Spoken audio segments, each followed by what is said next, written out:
Brother, keep on sowing the good seed. The fruit of the good seed will grow. Where good seed is found, sister, keep on sowing the good seed. For some of the good seed will fall on good ground. The incorruptible seed is the infallible word. It bears fruit when it's planted in fertile earth. When you're sowing the seed, some will fall by the way. The birds from the sky will come and take it away. These people listen, but they're not receiving. They show up just to be seen, but don't be discouraged. Brother, keep on sowing the good seed. The fruit of the good seed will grow. Where good seed is found, sister, keep on sowing the good seed. For some of the good seed will fall on good ground. In a field full of stone, no fruit can be grown. When the word goes in one ear and out the other, it's gone. Many people are torn, they're being choked by the thorns. Life is squeezing their faith, keeping them weary and worn. They get the good seed, but choose not to believe. And you cannot make them change, but don't be discouraged. Brother, keep on sowing the good seed. The fruit of the good seed will grow. Where good seed is found, sister, keep on sowing the good seed. For some of the good seed will fall on good ground.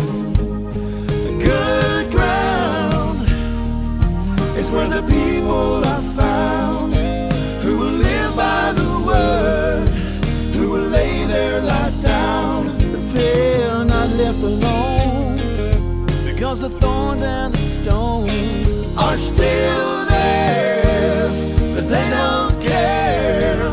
Brother, keep on sowing the good seed. The fruit of the good seed will grow. Where the good seed is found, sister, keep on sowing the good seed. For some of the good Hallelujah. seed will Hallelujah. Ia le tua whaatalo whātu nei a whiawhire pa ia man mamalu si tātou tino.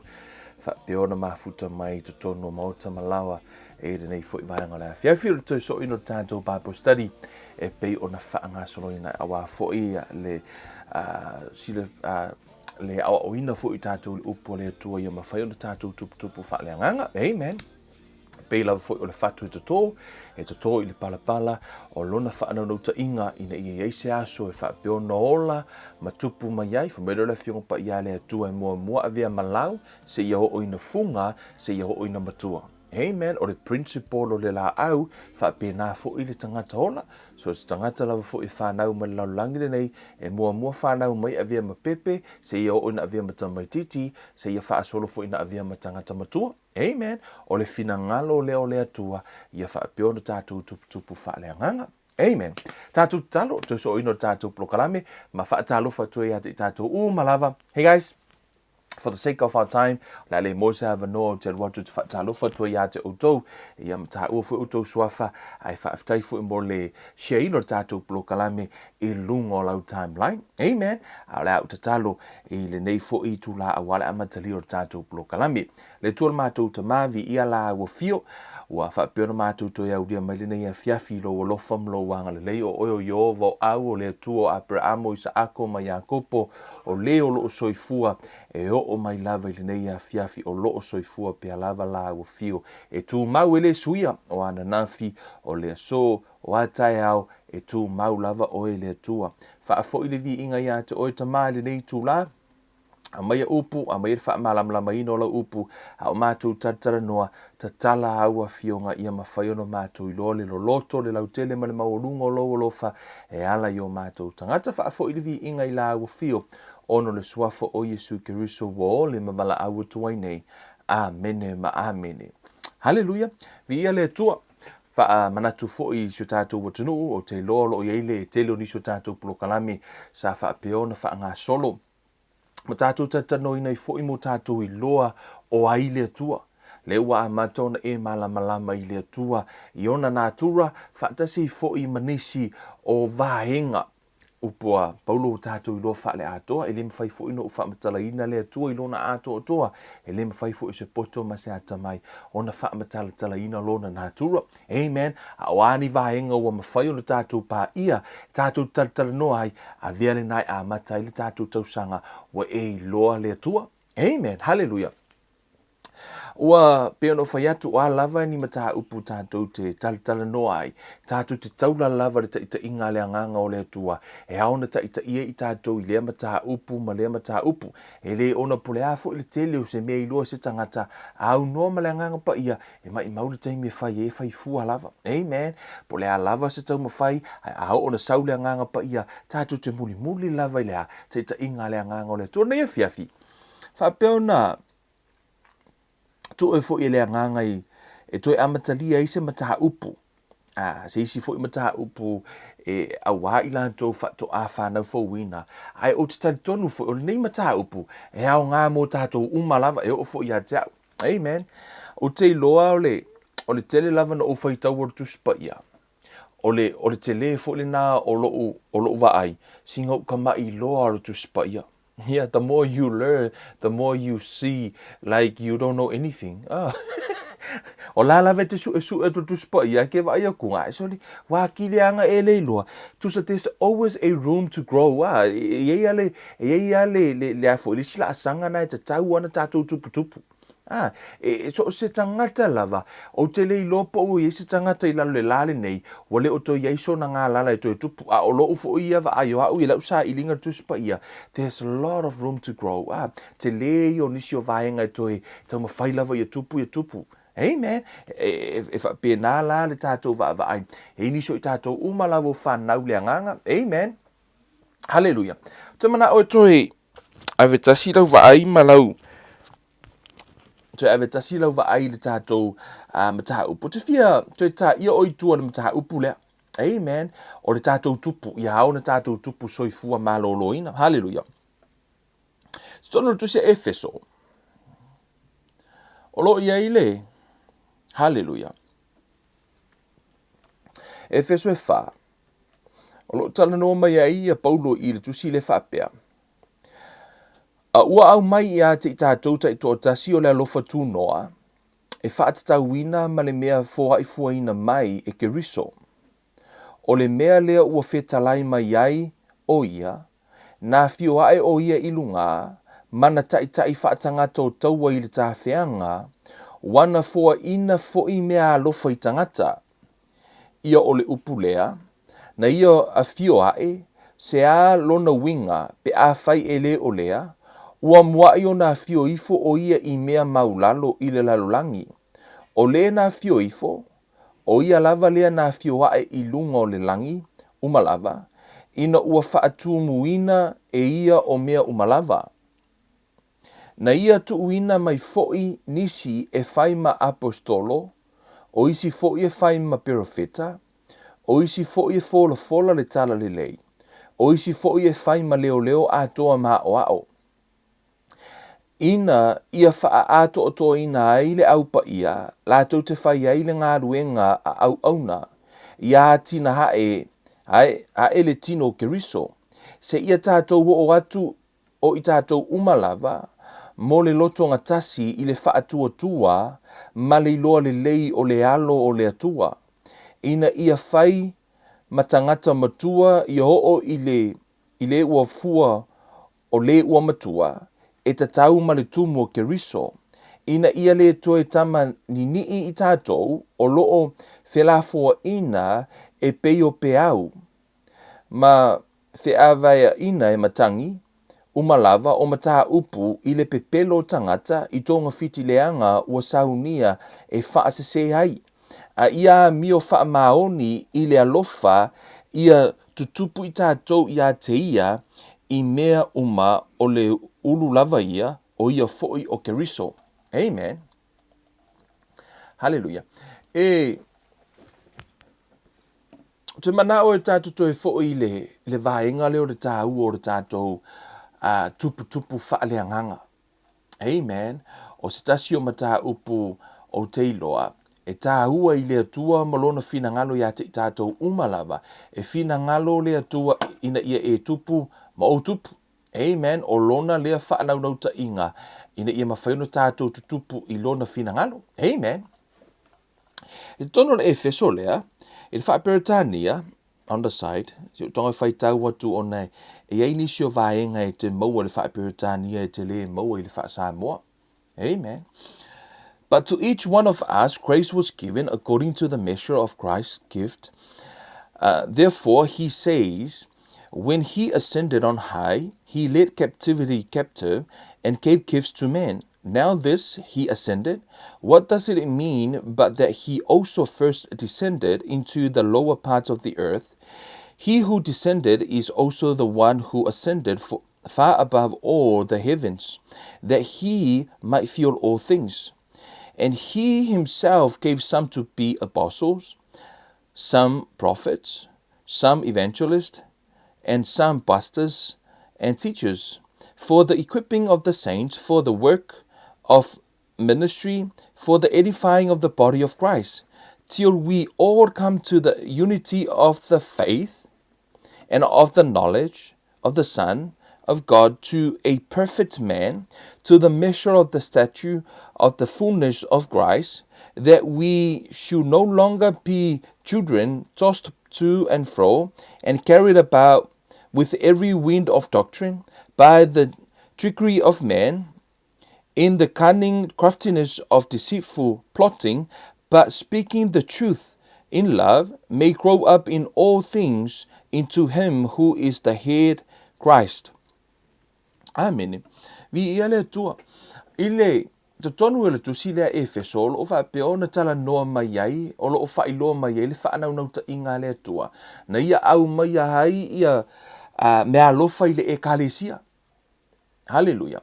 O nei mea lofa ile ekalesia. O lo o ia au mai ai le apostolo fa pele profeta o le au fai evangelia po ila tau e fola le tala lei. O leo moe po fai fe au, fa atase i fo i mawhai a onga. Ai se ana mafuaina au mai e lea tua, pena au mai e suke ruso ia mea alofa i tangata. Po ole e kalesia, o le ale mafuanga nala i ona au mai. Na ua tali e foi upu i lalo i fofo mai, ina ia faa ato o toa ina haile au pa ia, la tau te fai aile ngā luenga a au auna, ia hati na hae aile tino ke riso. Amen. Fa mai se ia tātou o atu o i tātou umalava, ma le loto ngatasi le whaatua tua, ma le iloa le lei o le alo o le atua. Notice, it whai upas fulmatonu, whai mai ea, i le whaaperetania, whai mai in the unity of the faith. It doesn't say the unity of doctrine. I le whaapea whai mai ina ia mawhai o na tasi sea o onga. Ne ai, e leo tau mawhai le tusi pa ia e toso uma mai ia tasi se awa onga. Lai wha mai, i mawhai ona toso mai ina ia tasi le whaatua tuanga. One faith. Amen. O le ale whaatua tuanga le nae tala noa tusi pa ia, wha mai, ma le iloa le lei o le alo o le atua. Ina ia whai matangata matua, ia o i le fua o le ua matua, e tatau ma le tumu o keriso. Amen. O le whaanau nau ta inga i tūlanga o awa onga malou ma la foi. O le apostolo, o le profeta, whaatasi ma le whai e vangalia, o le whai au, ia ma le whai a onga, o le lātou mata whai oi, po le lātou ngā luenga, i to tonu o le tino keriso, ina ia mawhai o na wha matua ina i lātou ua whanau fawina. Ina ia mawhai o na atina ena i tātou le tino o keriso. pe ono fai atu o le tele lava o teimi tātou te fai tau o tusi pa ia e ke fiu e fai kau ke vaifua e makua ele ilua po le alea e ke ilua i o la lava ke kamaikiki Hallelujah. Te lo te mea tātou te iloa ha. A o tātou iloa ma te le ma tupulu tātou iloa le tusi pa ia. Tātou te iloa foi. Man, e le kai lava o tātou wola wha le nganga. Hallelujah. Amen. A wha mai la i o tāla wha usumar wha. Ina ia le toi tama ni i tātou. Amen. O loo whela fo ina e pei o peau. Ma fe avea ina i matangi umalava o mata upu i le pepelo o tangata i tōnga fiti leanga o saunia e whaasese ai. A ia mio wha maoni i le alofa, amen, o i le whai upula se fuluma le lima e ese le tāua. Ai ona o le wha upunga mai o le wha sa mofo mai a ia a mio wha maoni. I le wha peritania, for mai, but speaking the truth in love. Te tono translation umalava, o le au mai a ilea, o le te whaasa moina tautala le wha maoni. Ono o mea lofa ina avele atua pe o le apostolo, perofeta, o le whai evangalia, o le whai whi au ma le whai aonga. O mea lofa umana, it's all speaking gift. Right? O mea lofa na tu oi ele atua, o le lato mata whai oipo le lato a upenga, o le tautala po o le upu. Amen. O lātou i o whai launga po o tangata o le lātou mea alofa o le tautatala po o le avele o le upu. O le lātou mea whai ngaruenga la o le upu o le atua pe o le kāmuta. O le mea whai ngaruenga le kāmuta o le sāmala ia ma le ili. O mea nai wha o ngai ngai e whai ele ngaruenga. O le ngaruenga wha apostolo, perofeta, whai a onga whai evangalia ma whai au. O le lātou ngā luenga, o le lātou mea whai ngā luenga o le upu. Mea la le nai alai ono o whao ngā ina le wha peritania le au mai ei le upu, but speaking the truth in love. Ona i tutonu le wha Samoa, a ia mio wha maoni i le alofa, o le au mai o le a mio low attitude. Which is so lisi winga le nao, lai tau mawhai wha matala mai ai. But pretty much, a su e lunga le upu creek le au mai ai is talking about o le tautala. Tautala wha maoni. Amen. Tu sala o le tau mawhai le apostolo i e tau mai ai, le au wala e mawhai ai ona tupu i tātou, e tā ua i o polokalame ma tātou Bible Study, ia manisi fo le au so la lātou te launga ina le upo le atua, e ese lona tāua, thank God for the word. Amen. Ana le ai ni le upu, kumako i confuse aka kou lolangi. Amen. Thank God without the word, makua whai ngō whianga ofi mai lea, le fo le iko agenda lo sau gaming ei, whai ngō whianga ofi mai mea kau same-sex marriage. So makua i confuse, umaka ngaka peanga whapele ili tusipaia. Amen. Ai ono le tusipa ia, le o tātou i loa ai le leanga mai le lei, le o tātou i loa ai le righteousness of God, le o tātou i loa ai la nāmi o tonu. Ai ana le ai le upo le atua, e ngingi whaasapasui umoro tātou wola, ma kua i kako confuse lava tātou. Amen. Whenofo ai ale tama maritama without knowing that's a sin. Amen. Mea nai ala ina whaafetai i le atua mō lana upu. This is the only truth. Na ole paule ole upu. Ai ole mea whai ngā ruenga la, ale apostolo, ole perofeta, ole whai evangalia, ole whai te au ma le whai a onga, ole a olea ina ia whaamatua ina le upu le afoi, le tangata ole atua. Ole tangata la ole atua, e tasi ale mea whawhangai. Amen. E whawhangai ina o ia i le upu ale atua. Hallelujah. O te, mo i la tau whatu atalia Yesu mo amata ina fo i le savalinga whaale anganga. E ao na tahua i wha maulalo au notes. O le whamaila i o le whai upu suma lima, a ia le lau wha ngaina le upu tautala. A ia tautala wha maoni i le alofa, ia tutupu i tātou ia te ia i mea uma. O mea uma, whamai, ia tutupu i tātou, ia te ia i mea uma. Whamai la ia, o le uru lava ia o ia keriso, o ia foi o keriso. Excuse me. O le tala noa le tuspa ia whamai ia tutupu. Amen. Ia tutupu. O le tātou mataha upu leo wa tātou ingei. Grow up. Amen. Or growing up. Hallelujah. me te le whai e tangatana e no whio tua oi pēr whai o ngai ke nua mai mua mai masisi kongor kou whale. Whai, hey, grow up. Hey, man. Whai, hey, grow up. Ngai wa aile swing o fōringa. Hey, man. A whai kei ka effectus ia te oi grow up. I think that's the confirmation you need to grow up. Right? Because in your mind, you think o lau e matua. Hallelujah. But that's a confirmation le ai te reo matua. You need to grow up. Pea whai te hita, whai atu sia te oi grow up. No winga. You need to make some adjustment. You need to grow up. All of us, we need to grow up. Amen. How many of you know o ta maiti fo ie? They think e mafau fauta maititi o ie matua. Aso la o wa ia ta maiti o ngā lue stasio ministry mo tupulanga talavau. O langa o wa ia ka miki mai 5 kausanga ngā se fulu. Right? O laulanga ia vasenga so se kaimia ka ke fesili e foi leli. Ita maiti. Le alo matua. 5.5. Ele ma fai mai e 5. Mai 5.5 e manga o e ka umai. E manga o e makua. Ele manga o e ngaka le 5. E manga o e koe round ia fai mai o ia la a ko le ono e manga o lava ia matua. O le to tele o tangata pe for tato uma ia fai o le te mai mua mai wa o le ua e matua. O tato tai la tai fulimo tato tau sanga i la so o ka ko mafau fau ngā kaimi o sili atu lo tato i loa nai lo tato matua o mea tato te mana o e fai manga kui whaka ko o sili aku ka ko poko mo ka ko ka mai ki man ko fo ya so wa o ngai aveli aso wa o ngai aveli ia ono lea o ngai ile me vo ile e laku ia 9 fa alongo ria te laku ria te ne fa alongo ria 11 e fa penala le tu maleanga le alkolisi ia o le au ia 12 e fa alongo ile au ia 11 tu so o le vave o lo mo o le au ma o le au alkolisi a vele me fo le fa alongo muli mai ia mua mai hoi lava na mua o ai lava ke ruaku e ke fa alongo ai a faila o tangata fatua ela tu te form 6 le fatua e atu form 6 oi aveli ai o laua ia 10 kamiki ia 10 malia la lo roto ke ar ke fa alongo ria 10 na ngole fatua e alwatu e fa penala le tu maleanga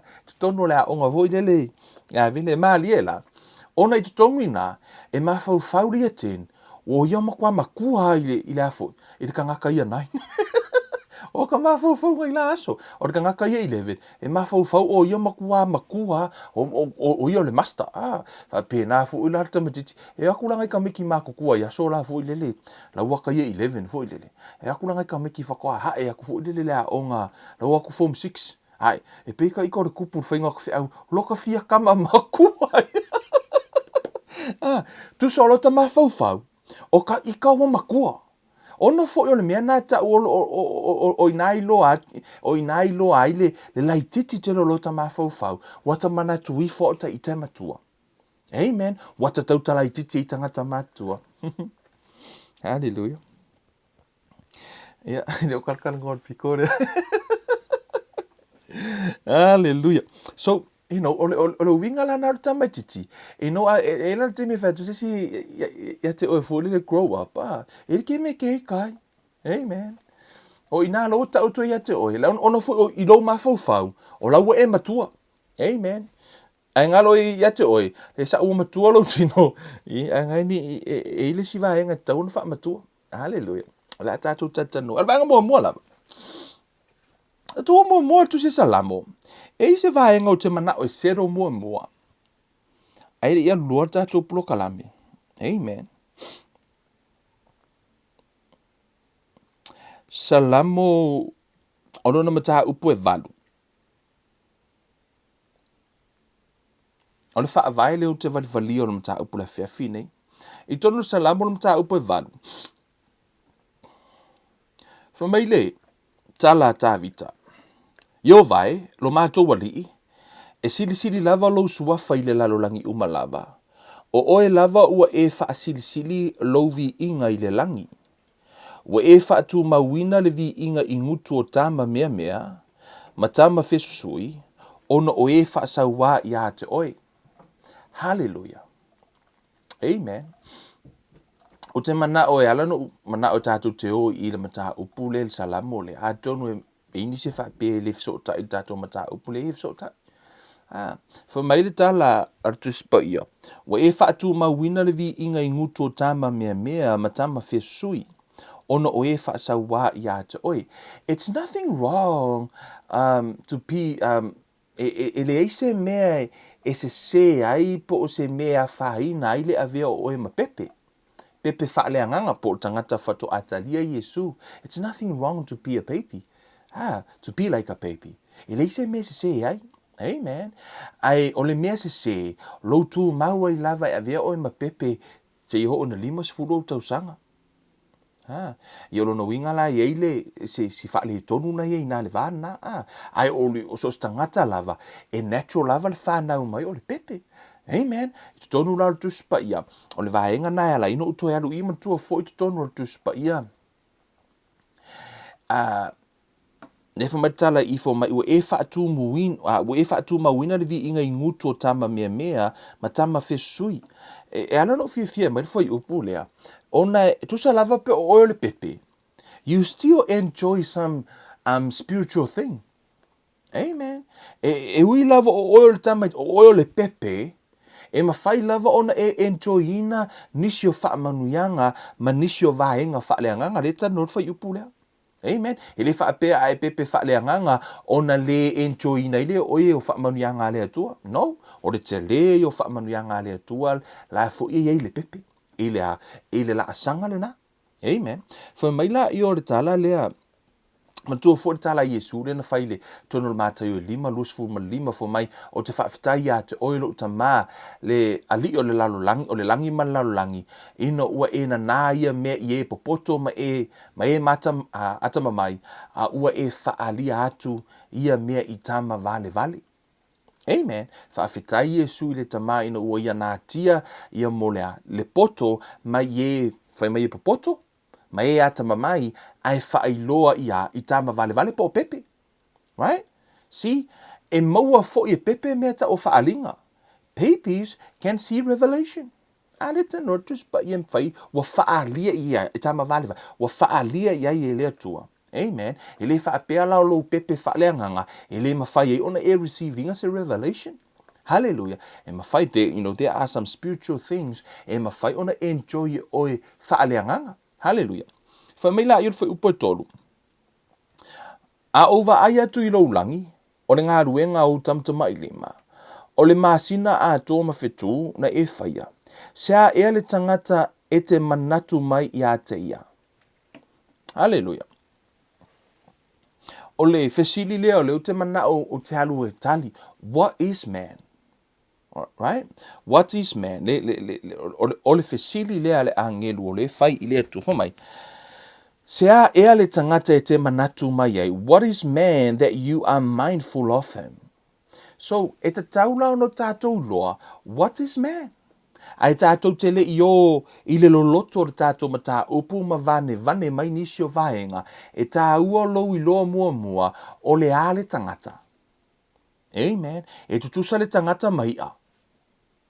E tutusa tangata mamanu. Amen. Tutusa ma le povi. Ia wai e tangata ia pia inkia e nga ela vaenga nga fo mai ele ia la ko povi la nga ele ilo po longa kasena po longa antila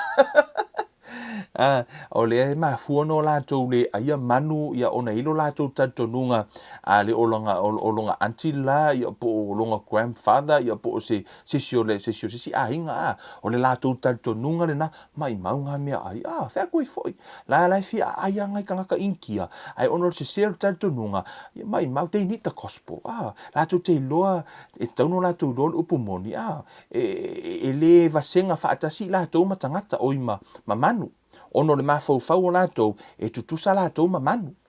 That's why ala ino mana o sero mo le mata upu lea, what is man? O ala foi, o le ale tangata. O te iloa. Tangu si whakasoro pia tātou whaitau wha mai la ia. Wha mai le fesili le, wha mai sea ea le tangata e te manatu mai I ai. Mai ea te ia. Ma le ata li o le tangata e te asi mai ai I a te ia. Amen. O nā lai tali fai upo e 5 fo mai. A wā ua e wha maua lalo ane te isi o ia i angelu. Ua e wha pale ina fo o ia i le mamalu ma le matongo fie. Ua e foa ina ia te ia le pule i le ngā ruenga au a au. Ua e tu ina mea uma i lalo o na vai. O lafu ma moe ma povi uma lava a toa ma manu vai whao le vao. O manu fele lei mahi o le sami ua tataa i ala o le sami. Yo vai lo mātou wali ie sili sili lava lo suafa i le lalo langi uma lava. Amen. O le fesili leo te fialu e tali mua lava. E ao ina e malama lama se a ea le tangata. Ia i le wha mua ia te toi wha upua wha whaingo fie. O le a le tangata. What is man? Ia pio nai tala noa mai a so what is man that you are mindful of him? So e tā ua la tātou mua e tuare kenese pe no whai atua ele i alu loa le tātou mata upu e au na sero mua le mata upu lea o le tātou malama anga o tātou tup whaleanganga e au ona i loa o le ale tangata ai tātou tele i loa mua po le ale tangata. Amen. Tātou na i loa mua po o aila le atua. Amen. Hallelujah. O te loa umana tātou a tali ina le telo fesili le na i le tātou mata upule na tātou va aia i le atua i le va aia le te leo le atua ia malona mata utia ia lona alofa malona anga le lei ma le loloto le alofa o le atua ia te tātou. Amen. Sau se te imi tātou wo to e tātala noa inisio vaenga o te ina i tātou le nganga o le atua ai fia vali ma fau atu se wha vai i le mata upule neo tātou iai growing up. Ia po le tātou tupu fo i le ilunga whaaleanganga. I te tono le kenese, o loo tā ua i le whainga i le atua o le langi i le āmatanga na ia whaia ai le sami o le moana o le malama ma whaia i le atua i le āmatanga. Amen. O le atua lana ia whausia uma vaenga ia o te mana o e mai mua le fuafuanga si tātou vava ai o ai le tangata. Amen. Ono le tala le angelu le na whai mai o le ale tangata ua e manatu ai. What is man? O le fesili. Ai tātou wau mua su e mai totonu le creation ma le amatanga mai. Po le ale tangata ono lo iei foi ia nisho tatonunga. O tātou no mai mo meo evolve mai lea. I maunki? Le whaapio o a foi, in a period of years, voi le sa whaapio na ola el maunki ia whaasolo ianga sui ia fōringa, voi lele ia ma avea matangata, ia le evolution theory voi lele na, what's his name? Say Darwin? The name o tamalo na whaia le theory? To tele la to e la o ina tonu o kolisi ha o ina tonu a onga ni New Zealand la o ina mata upule na e pe fu ile fo mai o afo on a mata mai le jellyfish e fa solo mai lava sui from another species into another species le la fa solo mai lava se yo ona avia mamanu sa ua le manu avia matangata e pe o ina le mata mai ele le theory le theory tangata o le theory la le na o le wa o ina nei to tonu le onga around the world even ia foi to tonu Samoa la fo wa o ina le mata upu le I luno o la foi I lungo le fo university ia fa tasi foi o le la wa o ina le theory e avea ma mea moni. Amen. Ai tia ina upu le tua o le tuto e fialu mua tu tonu I e tātou ua tali mua what is man? What is man? Fo mai la ia. O le, e whai tau fo mai fo I upu e lua se furu. O I le whai mai, tātou whai tau fo mai. O whetalai mai fo I le atua, ia tele ona tutupu mai le sami o mea alofa e wheto lofi, ia lele fo I le manu I lungo le lau ele I le vani monimo le langi. Ua whaia fo I le atua o ta animo te tele, o ta animo ia po o la fo I le ia te leo le sami. Wales le whale le sami o ta animo te tele, ma mea ola uma o whetolofi, ua tele ona tutupu mai I le sami, e ta itasi malona winga, ma manu fele lei, e ta itasi malona winga, ua sila atu I ai le atua, ua le lei. Hallelujah. I le amatanga, o le fofoanga, na whai le atua I o le sami. Tango ale atua, whai I o le sami, whai ma manu fele lei. Amen. O i ole sami, o isi i tu ainga different species. E ese i tu ainga na. O i tu ainga o ia, na fai ele atua ia ese. Tofu ala ia malona i tu ainga. Mai lava le amatanga, o i ala, e o maltemi nei, ele i evolve i anai a veo se manu. Lai tali tonu e to tele. Amen. Le a o ina tonu a o onga. E se sena o onga na fa evolution na tanu te mine. Tato wo le upo le atua. What is man? O le la tanu mai i. E ese le tu a ingo ia. Hallelujah. O na fai mai la ia. Na fai le atua e ese la so na fai ia. Amen. Fai mai la i o le afiafi maritaia o le aso lima. Lea. Lea na fai ia. Ia maa vaenga ia fai mai la ia. Ua fetalai mai fo i le atua. Le ua vavae le atua le fainga o ia. Mai le fainga o le isi ana foafoanga o le a. Le la tatu fai tau fo mai. Ua fetalai mai fo i le atua. Ia tutupu mea ola mai le lau ele e ta itasi molo na winga. O manu vai fa fanua ma mea fetolofi ma manu vai fa o le vao e ta itasi molo na winga i le ua faa pea lava. Hallelujah. E ese uma fo ila na fai e le atua isi itu a inga different species. Ai se ala le mea wala ina alu le atua fai ia foi. Ia manu ma fai ta i fau ma fai manki ma fau uma povi ma asingi. Ai se ana fau e le atua i le isi ana fofuanga i le isi aso. Ale mea na le tu e le atua langa take some times se i koi evolve i iana le fai mai le Big Bang Theory. Le fa mai le theory la vaenga na fa mai o le jellyfish fa asolo fu Malaysia se yo o nga avia malau mei sa lau mei lunga i fa asolo ma avia monkey fa asolo ba vai le fa ngo theory la le mena la i ona alu le atua la mena le ngata le fo nga ia pe a fa ila sao wala vala ia you wai umai no take sometimes on evolve la ia avia Malaysia species. Amen. Up until now o i ala sa ia le fo nga ile amatanga o la lava iai. They never evolve into, to a different species. Le lai ese mai la ila. O le tala anga lea, o le fofoanga lea tua. E ese le aso na fai ia. E ese itu ainga species na fai lea tua. Ho i leisi aso, tango lea tua fai fo leisi itu ainga. O mo meo manu, e ese o lato winga. E la via ile le maile, la via la fo taifau, tulo, la via ai a monkey, o povi, o asini. Amen. O vaenga na, o mo meo manu. Hallelujah. O lela na fai mua ia, e ese le na itu ainga. Sa ulea tua fai lea, fai manu, e ese foi na itu ainga. E rei fa pena foi, na take periods of years, foi lele, e evolve ma ye ia avea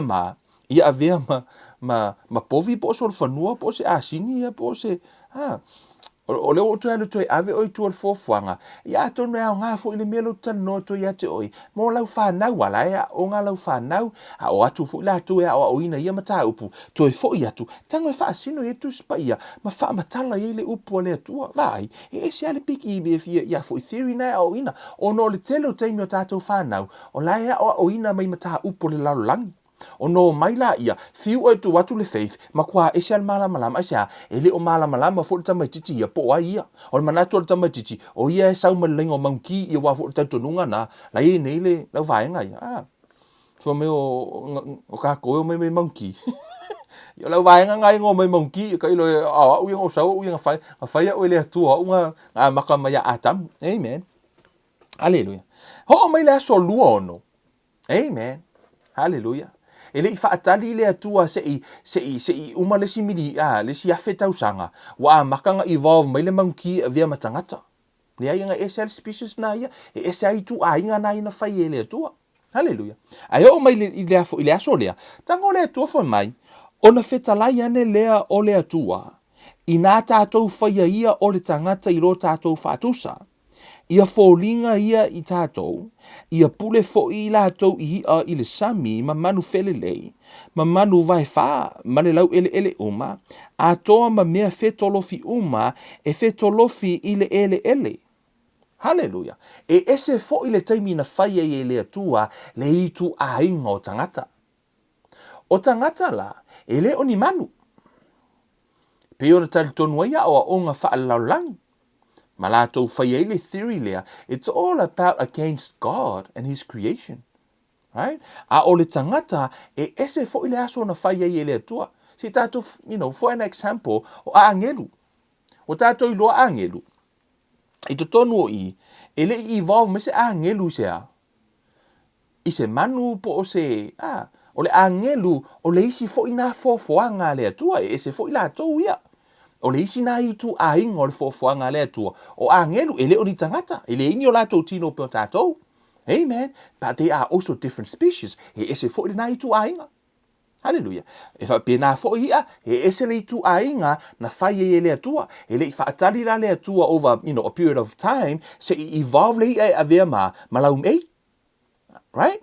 E le fa atari fo ile atua, se i evolve man manki e a vea matangata. No, e ese ale aso na fai e le atua ia, o lana fofoanga i nā i tu ainga, ese umoia, sau wai le dolphin, sau e ngā lea, kako ia fo i e mo so sa moa lea, o paa o ula, o aso umana na fai e le atua, na fai la e le atua i tua lea, o lana fofoanga na le na fai, e ese nā i tu ainga. Sau le si tu ainga o manu vai fa, ma manu vai lua. Ka mo e solo i lungo lea, e ese fo le aso na fai e le atua, a different species, e le ola la manu vai fai o de sami. Right? E ese le teimi na fai e le atua le nai tu ainga, e maa nava i le ea, ma fe ola le lungo lea, lungo lau ele ma fai ono ola i le sami, pe o ia, na fai e le atua na o le sami e ola i, ele ma fai ono mai ola i lungo lea, pa o matutu. O le mea lana le na ina fai e le atua, le sa fai e le atua, va vai le teimi na fai e le itu a inga o ia, e ma fai na fe ola le sami, ma itu a inga manu e ma fai ono ola i lea, i lungo le pa o matutu. Hallelujah. Ai fai ur fofoanga le atua, na ia fai ai le isi itu a inga, e ese mai manu. Lona winga, e le tutusa oe, e le tutusa le tangata, ma le taifau, e le tutusa le tangata, ma le povi, ma manu. Po lea lava se si manu, e le tutusa ma tangata. Mea le nai alai, o le tangata, a tātou whai tau atu spa i whai mai, o na whetalai ane lea o le atua, i nā tātou whai o le tangata i lo tātou whaatusa. O le tangata, na whai i le whaatusa o le atua. Le mea la le nai alai, o na le fia fo il tu spa ia, au e tātou tangofi whai ngoa tātou whanau o tai whau. Ia wai tangata ia, o le upulava se i tu lou fo le whaafonga tātou tunu o wa tātou wa o ngai au na o ina. E inisi whana, e inisi mātou o whana, wa wala au ala tō whanau i mō meo tai whau. Fo mai lou maile, se i tu lou. Right? E whaingoa o maile, whaingoa mō meo manu. Whaingoa ia e foi, ia mō meo wa foi, whawhine i mō meo a foi. O maunki, tūlanga ua whaingoa i manu. Awane ngalo ia tautou, o le whaatusa le nā o le atua o tangata. A ole nei wa e whaatusa le atua, pa wa e ua le whaatusa o le atua o le taifau, wa e whai mai, in other words, wa e whai mai o le whaatusa o le atua e peo se taifau. Amen. A eri an maka upunga, e kei loa ai, o le ke lei o le isi tu, e a fia te le hei tātou. E kakarango ai fo. Amen. Mea le nā, e ese le itu a inga e tangata o tangata, e le oni manu. Amen. E ngisi fo i lele whai mai he. Fame awale aia le i tatu nunga fo isia tunu. Fame awale aia le langa o lo kasen. Ke lo o ki ki whangoka. Ke lo alu e makua whangoka mai ai e reo so kasen. O lo wa o le ia wo umana whai e le atua na mai ai. Ke lo o hi anga whai ngai ko whai kaukus pa ianga ai a Yesu. Amen. Even he eats meat. Amen. Alu whai tautu spa e te mawai na ai fo Yesu i meat. Na ai fu o le vile. Na ai mea ai Yesu. Amen. Hallelujah. Ele ia afia ile o la whaaleanganga o Yesu. Hallelujah. Leo tātou ai mai i leo o la tu vai mua le vaenga na. Pe lo whai atu. E au na whaasero mua le mata upu lea. Hai tātou tele i tātou noa. Amen. E ese le tu a ingo angelu. Amen. Ala i angelu. Ese le tu a inga ia. Na whai ese le atua i lona aso. Wha pēnā fo le creation o le atua i manu. Na whai umai le atua manu le aso e tasi. Amen. Ele i whai aila e le atua ma tangata i tutono o te mina whai le manu. Wa ana whaape o le tangata o se manu. Se manu e tu whaatasi e le atua e le aso e tasi. Whau whaatasi lava lea. Le liono le luko ma lea. Ma le tai whau. Le maile whaatasi e ma le povi. Whau o tuai nama atamu ma ewa. I lo la ua fo i tu ainga peitai. Le ai e ese ala ua ia. E se la u o la u o tangata, o la u o le whaatusa o le atua, e le o la u o ni manu. Amen. Hallelujah.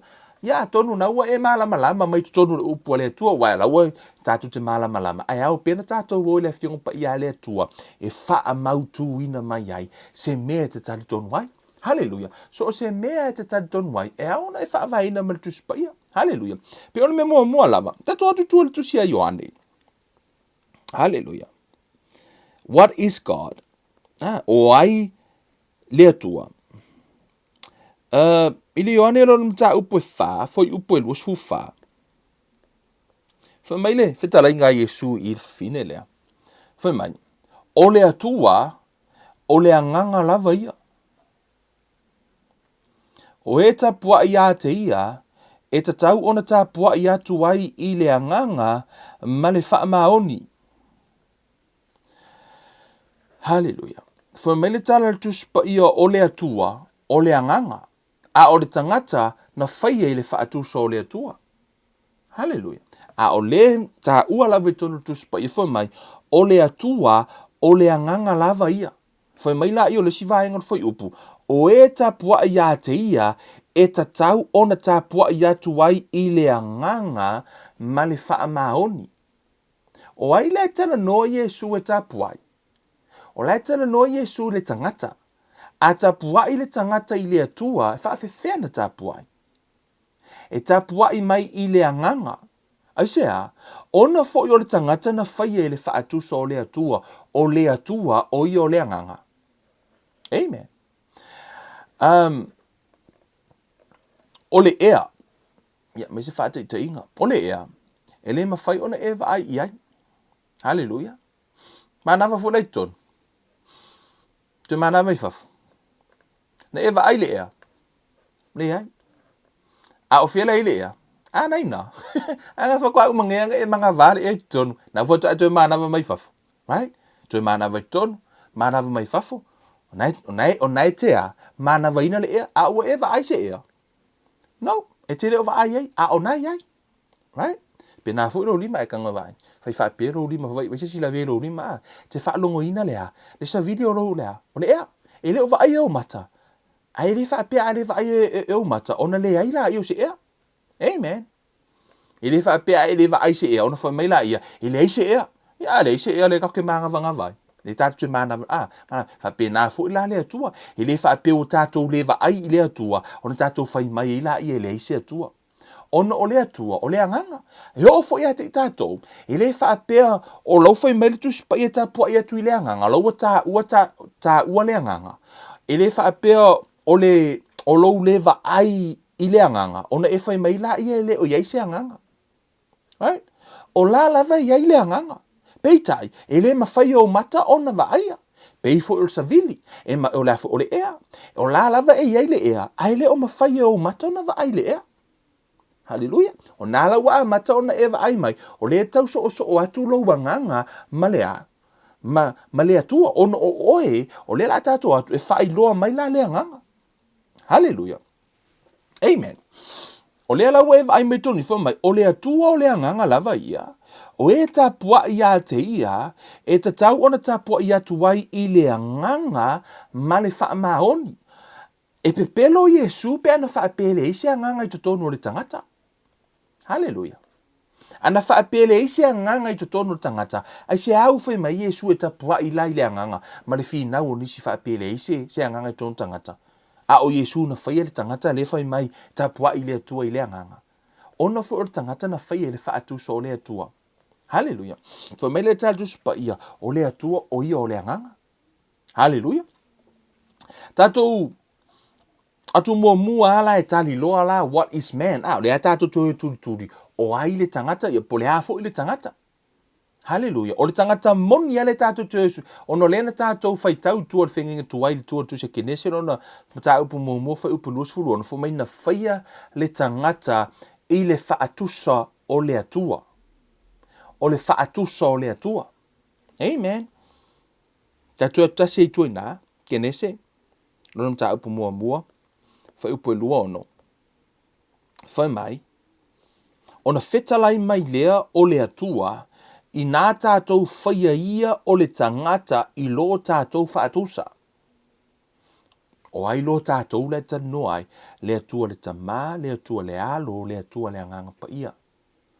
Amen. O le atua o le tolu tasi pa ia.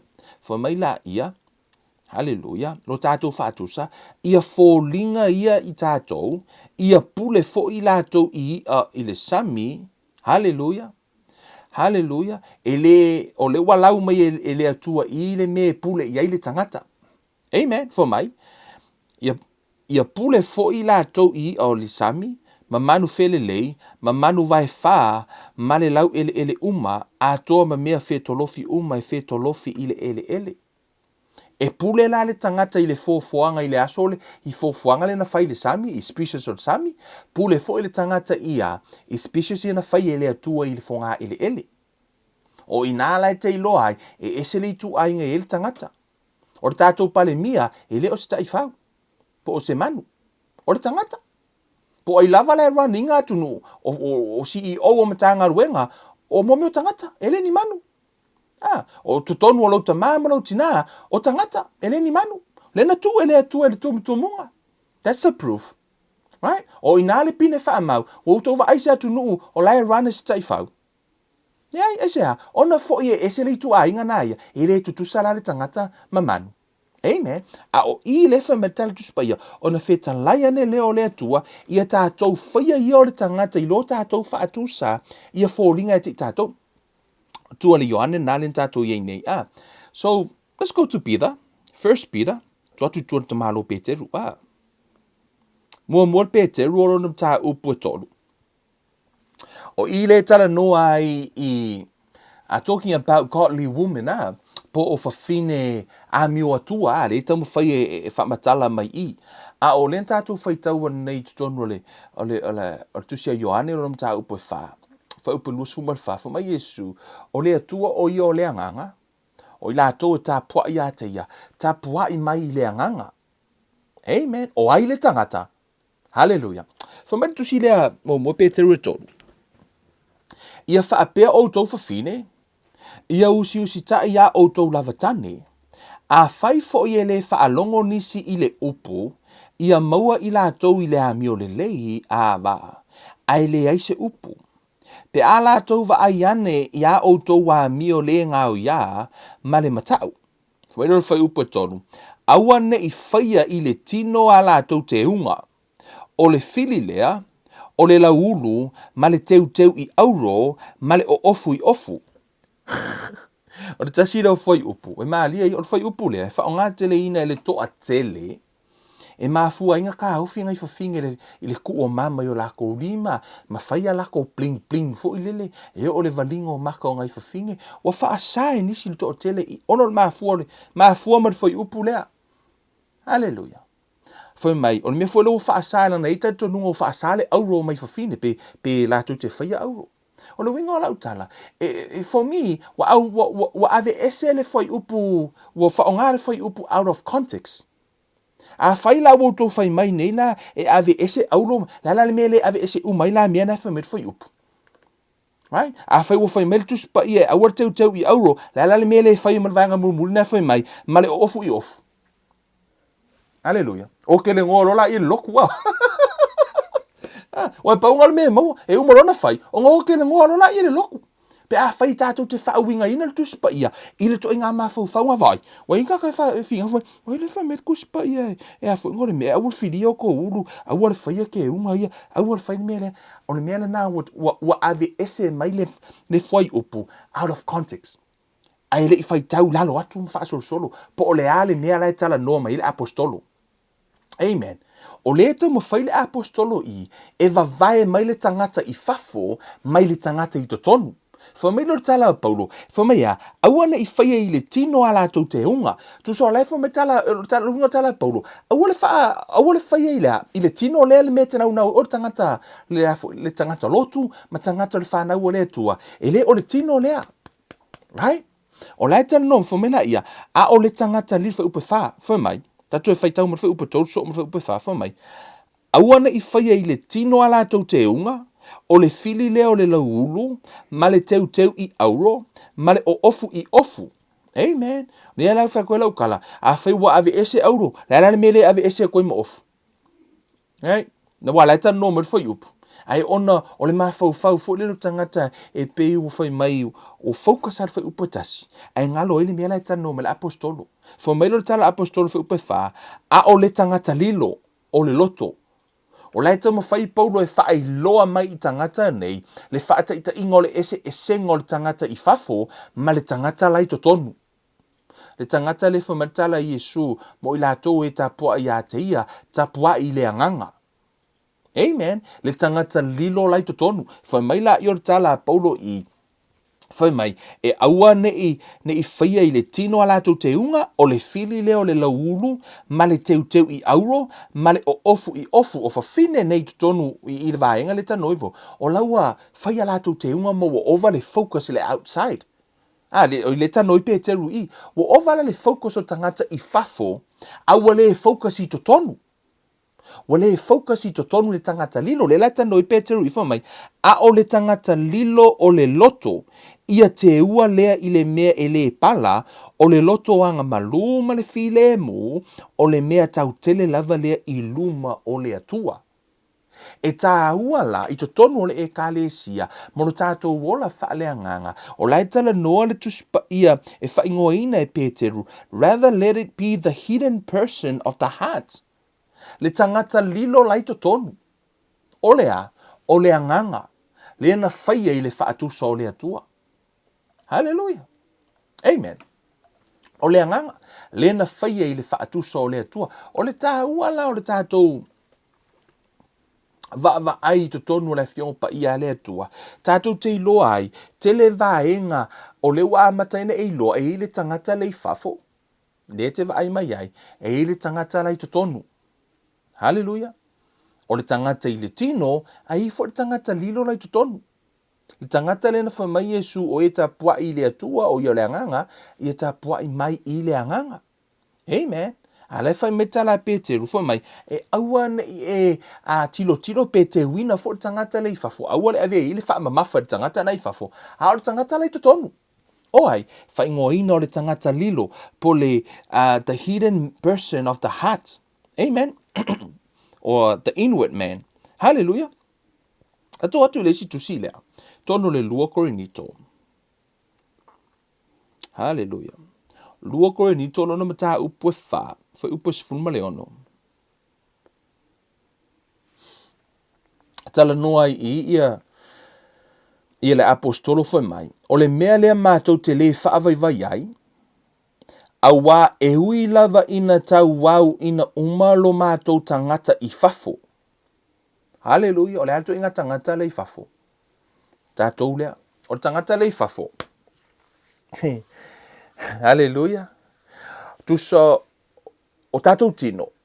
E le wha peo e o lama o lai te wha solo ina le leile ai. O le wha solo na tusa o le te tupu ina ia e oti.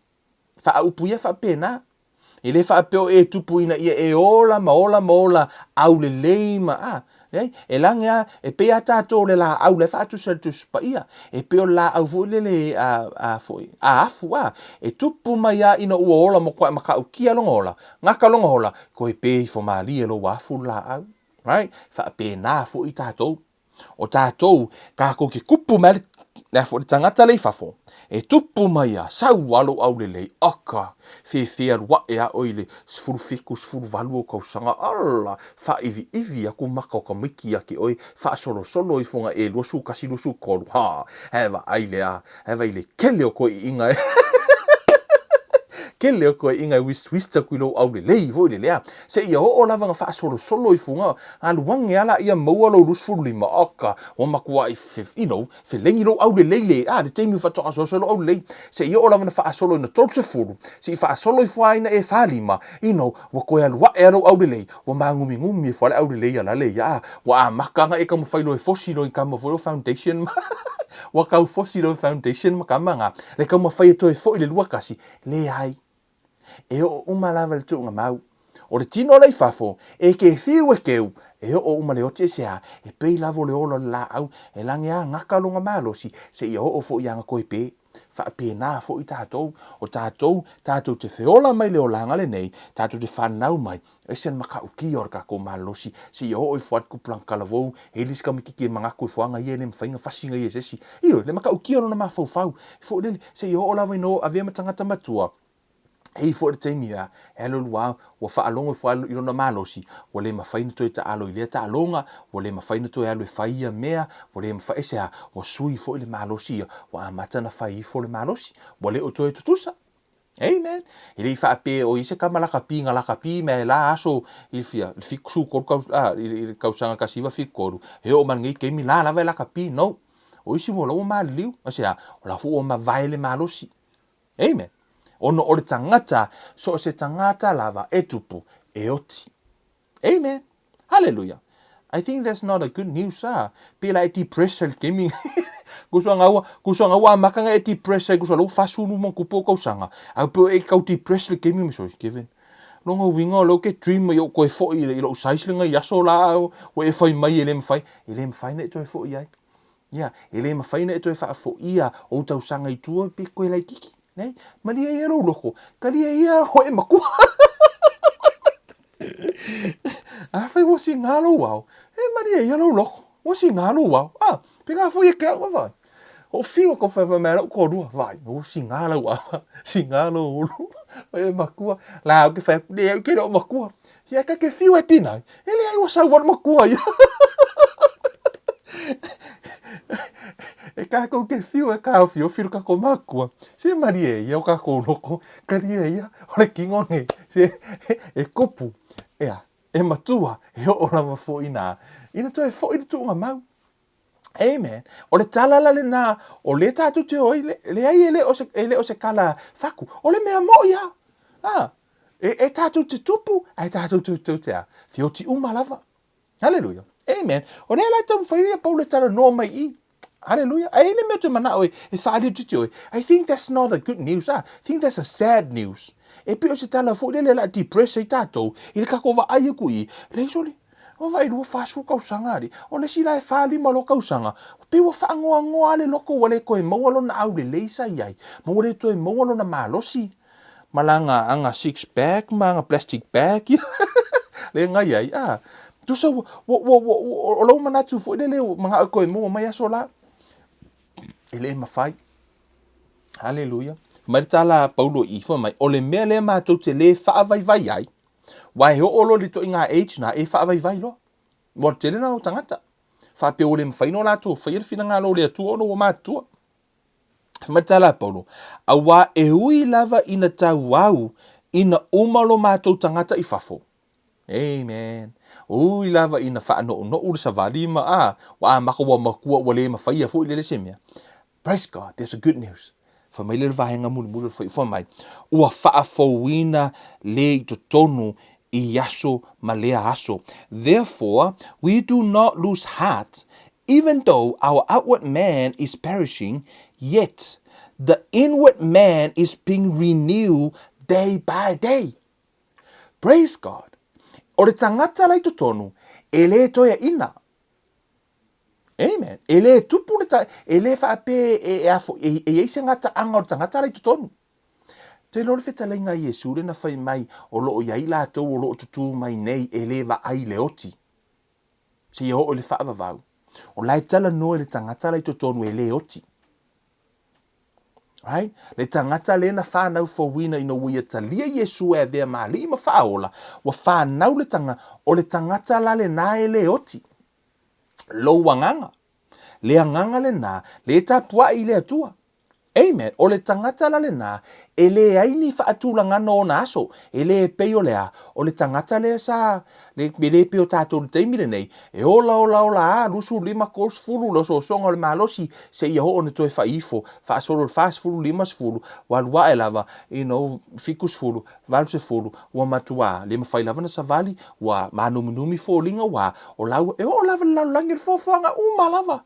Whamaritala tu spa ia olo o oi le fofoanga. The world or the creation is groaning. O lai oi. Ai sea, e le mawhaina tātou lawe ia le foi, le planets. Up until now. Le o le planet a ia la foi mo. O le aoki le planet ia. ole la fu fa solo ina afia le planet o la fa solo na matua mena te fa ai ma fui e ma vainga uma la fu o matua le fu fuanga ia la via ai fo i mala au la via ai fo i mata to mo tato tino. Right? O tātou tino, o tātou nā awhia o mā tātou sin messes up the creation. Pēna whaaleanga ina e le a fo ino le mea, ele anga sala le fōfuanga e le atua. O le anga sala la, wala ina yeile i ungo lolangi, o le anga sala, nā la i ona pepe o le sami, nā la i fo i ona oti tātou, o le anga sala la le nā le, e a awhia i le tino le i fafo. Le tino la lea, le oti le anga sala na. Right? O le tino le i fafo le tala no mai ei fo, me le tala paulo i fo mai, o le mea lea mātou te le whaavai vai ai, a wa e ui lava ina tau wau ina umalo mātou tangata i fafo. Ua whaafo wina le i to tonu i le aso ma le aso. You know, for mai le tala paulo, yet the inward man is being renewed day by day. I love this verse. Ona, i fas foi upu na. Ole upu renew, right? Alo kanga va esele le mena i luma, ole new. New, ko ku wa ile r, ile fo, ile ngai luma, mo ole renew. Fa fo. E pei lai for mai day by day. O so se aso ala, e renew wa tangata le to tonu. Ia, a feo o tangata te ola i le nganga, day by day, e te tau ona e tupu ai lava. Amen. Renew. Which mean, o lewa koe really new le ngai ai. Sa new yesterday, a lewa koe renew ngai, koe renew kai au, ke loa iPhone ni for my iPhone 5, iPhone 6, it take years e ka renew ai, o ngai fa pe ngala iskangaka fo nili, e pe ka it takes a year or 5 years ko update la ko, o tangata o le tu o tangata fa ola ina, e renew day by day. Amen. O tae ao, wa e fau i tae ao. Not the same today. Amen. Ono re tangata lei tonu, e le ngata lona tupu. Amen. E tupu ai lava. Ka kou ke ho le langi. E ka kou ke kupu ha. E le fa pela tatu tupu ni e o tatu to ina. No. I believe e tatu tupu ile loa, pero tatu tupu lava ile atua, tupu o tatu wanganga. Amen. Tatu tupu lava ile atua, from glory to glory. Me leisi mamalu. Ele ngata la tatu tupu. E niu wa tatu. Amen. Afu fa tatu spa i ole atua, you know, he's new every day. E fou wale atua, yasoma. E fou lava le atua. Fou le atua. Amen. O mea na lei, ona fa fou tatu. Ono le atua lengi. E fou lava le atua yasoma. E fou. E le suia le atua, ai fou, whako akakova aire, le si kua le akua, le si aso. Amen. E fou wale atua i te miuma. Amen. Hallelujah. Mea na le, whamatala le si whaiwhi aunga, you know, I just love, le pea whalongolongo i tangata, you know, one of a powerful preacher, le whamatala ina le, la foi, to ina lusu marfale ifo, for me o kemi umalawa ifo, ia ko inga ngā foi le, for me ile ao ma le po, for me o kemi ifo, ifo lunga, se foi le si wa inga lau la tu wa ia, mea na ina la tu alanga, praise the Lord. Amen. Ala langa il ori sea, e fau wa me va ai i te mi uma i luma o le atua. Amen. Which is true. Wa hino te mafau fau lili. I wa awhingi ke ifo mai e fo lunga o le mea kasile ke ifo. E lo why you getting bored. E lo why o le ia o le mea e le ase suing o le ngai vi o le vi wa ngai le ka ke maka ia. E lo why e le ko fia ifo sea. O le mea ngai kasile ke ke foi ai ono olea le presence o le atua ma le fou o le atua i te mi uma man e le umoro fia i fo moro wa e ke sia va ai le si ku o le atua ke sia va ai le si revelation ko sia va ai le ka uki o le atua ma le kele o me ke va ai le tosa renew day by day. Amen. For me le tala tu spa ia ua whaafauina le i to tonu i le aso ma le aso.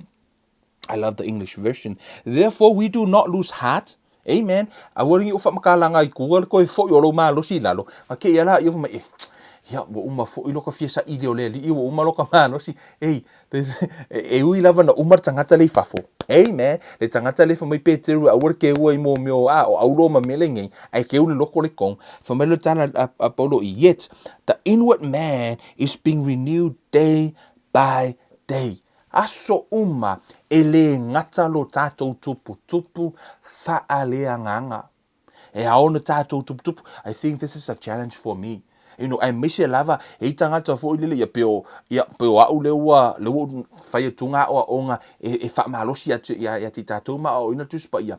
Awoni o to fa peo la wo umale le hai o aso uma so le kakam fai ka ika kupu o le tele lava mete o ina kuspa ia o le kele fo nga o lo iloa man e ma kwa kele a ere o le manga o mia le kupu a e ka ke fai ka ngol kuspa ia e pe wa kirengo ka ilo lo kala kiki fa le anga la ia lo ka mai kiki e po la fo ka ke pepea ile tele o nisio va enga o le o lo to la fa le anga o le ala vara ka kam fai ka kele i makua fo ka ika ia le ala ka kam fai le tele o nisio va enga fo ile ai tata fa ma wala lo i do mo le tua ia ma fai na fe so ani mai you know fa nga ina i no se va enga e o le fo ila na upu hey man te langa yo ka ika le ka ma fai fo ie e tupu le aso ma le aso no lo upu le tua e vai o ya Paulo. You know, he's the heavyweight le faith. Come on, Paulo. I for me, oh yeah, for kala Paulo ya ko for me ya. O la lava o ko inga sko inga Paulo. Le kusima i for me o iwanga ma vai le kingo o ma no si fafo. A la lava ya. O la lava ku pua Paulo ya so uma. Amen. Tu sa lava po or fai fe au po or ko inga we makua ke minge. Ele ma fa apio le a tau fia hai lo tupu. E te tupu lava i to tonu. O lea, te tupu lava i le tua i to tonu. Every new wale tangata na i tonu.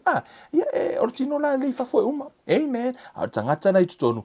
Every new day by day. Toto tu se Ephesians.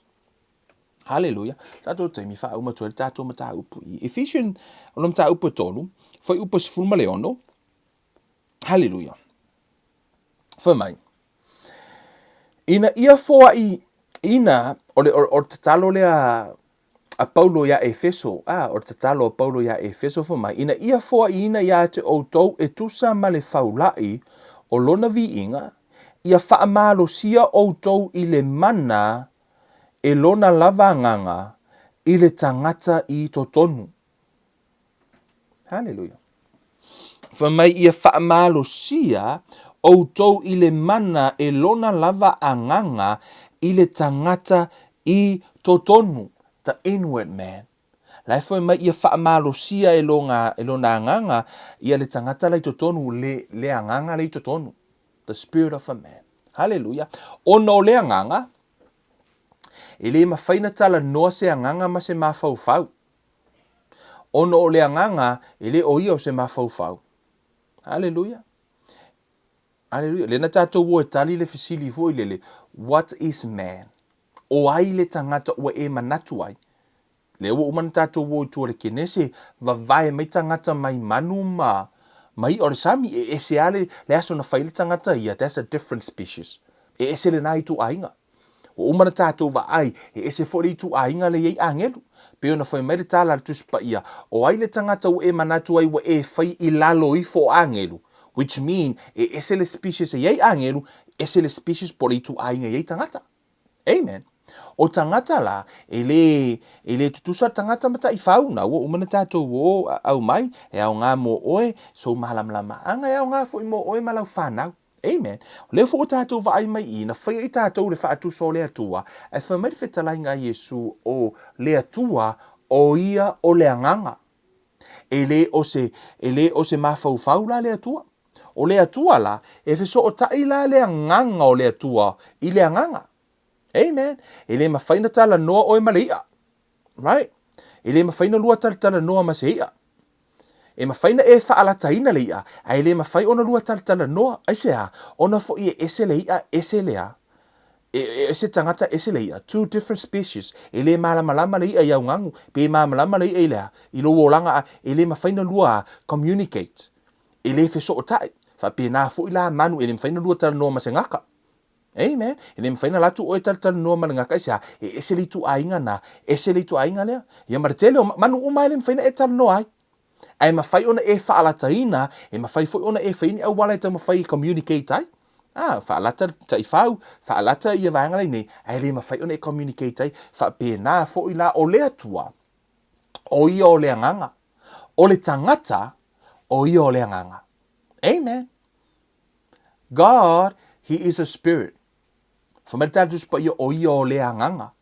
O na whaia la tangata i lona whaatusa o lea nganga. E whaingoa ina la e Peteru o le inward man, e whaingoa ina o i Peteru o le hidden man of the heart, e whaingoa ina e Paulo lea o le inward man, po le tangata i totonu. O le tangata i totonu. Ia, o lea la ue vai me lua tangata i no ta noe nei. Le sa utala noa i le tino tangata i fafo. Le fa mai Paulo e ui lava nga la apala ki o i fafo la o ti fo tangata i fafo. Aia, fafo ina tangata i tonu e lua la tangata i noa tangata i fafo. Ma le tangata i tonu. O le tangata i fafo lo tino lea. Ia wana o se whaingo ina e Paulo o le apitanga wha lau langi. Le la tātou tano i le isia tātou mata upu. Ai o le vaenga mua le nā. E whaatata atu ai, matali na ili fesili masero le mata upu lea, what is man? E le toi tutusala o alava lani a o onga toi whaalongo ai, you actually see yourself. Nana ai mea oi tutuspa, iau whasino atunga o ai le tangata. Amen. Tātou te le tutusa ma isi vaenga le fōwhanga o tātou na whaia i le whaatusa o le tua. Amen. Tātou toi soor tātou mata upu por tātou Bible Study i le isi vaenga lona lua o le o lumanai nei. Ia la wha malama ai la. Ia ma tātou wa airo pe wha whianan tātou tupu wha lea nganga. Hallelujah. Wha manuia le tua nei a fiafi la talo e wha. E uina le tātou prokalami le tua mātou tamā wha aftaimo nei a fiafi. Wha peona mo le ava noa o ina ilau upu ma tatala ina inisi o wafionga. E wha iloa i lau whanau lo fina ngalo. E ao ino mātou tupu. Ta tonu o lo fina ngalo mo i mātou. Aua nei o mātou ngata i le pepe whaaleanganga, i o mātou tupu whaaleanganga, ai tā ua lo mātou i loa o ai i mātou. I le ngata o ai i mātou i lau sila whanga, o ai fo i mātou i le tātou vā, whaatasi mala o fio, na e whaia i mātou i lo whaatusa pa ia, o le whaatusa na e whaia i o mātou tangata whaafo i le vi inga, e nisi o vaenga o e tala, ma o e tatala i o mātou mata whaaleanganga i o mātou va ai le nei a fiafi, o mātou i loa, ina ia mawhaio nanga i lunga lo mātou sa valinga mala o fio, o le tatalo le malo le ngai ala atu le suafo o Yesu Keriso, lo mātou wa li mo lo mātou whaola, nei masa i o le whaavau lava, amene ma amene. Hallelujah.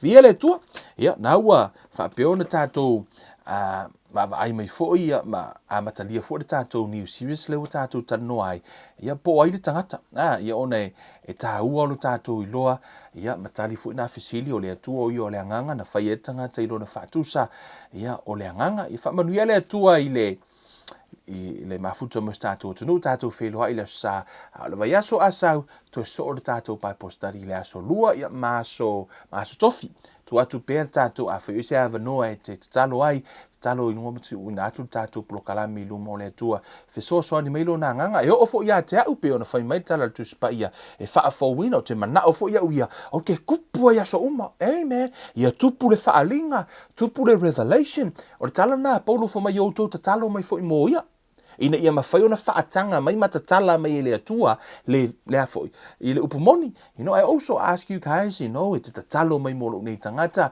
au tau mawhai e tu whaatasia fo i le tātou awa onga ma tātou Bible Study. Guys, I need your prayers. Tatalo tu fo i mo o tau, whaamanuia le atua ia te o tau umalava i le suafo Yesu tātou whailoai. I le asu sao asau nei le tātou sau ninga mo teme nei, o Kevin Uluiva le nei, a lofa tele mo o tau whaasoi ia.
e manu malo